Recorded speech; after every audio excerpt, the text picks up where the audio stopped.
যেতিয়া আপুনি আপোনাৰ ভালপোৱা কামটো কৰে তেতিয়া কোনোবাই আহি যদি আপোনাক ছাপোৰ্ট কৰি কথা কয় বা আপোনাক এনকাৰেজ কৰে আৰু অকণমান আগবাঢ়ি যাবলৈ বহুত বেছি মনটো ভাল লাগে। আজি মই বনাব লৈছোঁ চিকেন।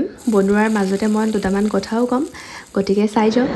তুমি ইমান ধুনীয়া মানে এক্টিং কৰা প্লাছ তোমাৰ ডান্সটো মই সদায় ভাবি থাকোঁ তোমাক কম বুলি, বাট তোমাৰ চকুকেইটা বিৰাট ধুনীয়া মানে লাইক ইউ হেভ ডেট আইজ মানে তুমি বুজিছানে যে এনেকুৱা এক্সপ্ৰেশ্যন এনে এই চিনেমাবিলাকত যে বা চিৰিয়েলবিলাকত যে মানে কিছুমান একশ্যনছবিলাক মানে সেই এক্টবিলাক যেতিয়া মানে নকৈ পেলাই চকুৰে যে গম পাই যায় মানে কি এক্টিং কৰি আছে, মানে কি ৰিফ্লেক্ট কৰিছে বা কি ছিগনিফাই কৰি আছে সেই ফিল্মটোত বা সেই প্লে'খিনিত, মানে মই কি ক'ম মানে ইয়'ৰ আইজ আৰ ভেৰি মেছমেৰাইজিং।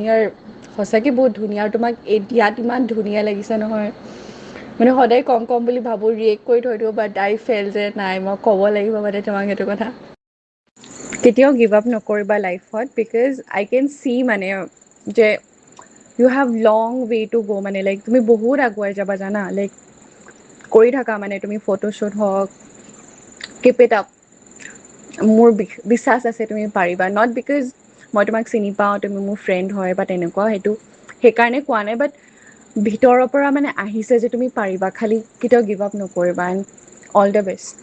মই জানো যে এইটো দিবলগীয়া ভিডিঅ' ক্লিপ নহয়, কিন্তু মই দিছোঁ এইটো কাৰণেই মানে মোৰ ভাল লাগিলে কিবা এটা, আৰু পিছত মন গ'লে মই আকৌ এবাৰ চাবলৈ পাৰিম, শুনিবলৈ পাৰিম তাইৰ কথাখিনি, আৰু ভাল লাগে এনেকুৱা কিছুমান কথা, এনেকুৱা কিছুমান মানে ছাপৰ্টিভ মানে কথা ক'লে মনটো ভাল লাগে, লগতে মানে আৰু অকণমান আগবাঢ়ি যাবলৈ মানে সাহসকণ আহে। আৰু তাই মোৰ ভাল লগৰ হয়, প্ৰত্যাশা।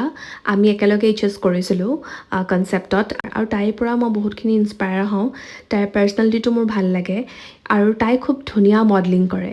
এইটো সঁচা কথা যে খাই শকত হোৱাৰ পাছত নাখাই কিন্তু ক্ষীণাব নোৱাৰি, এইটো মোৰ কাৰণে অসম্ভৱ। ঠিক আছে দিয়ক, আজিলৈ ইমানেই আছিলে মোৰ মিনি ব্লগটো। নেক্সট এটা মিনি ব্লগত লগ পাই আছোঁ অতি সোনকালে। Till then take care, bye বাই।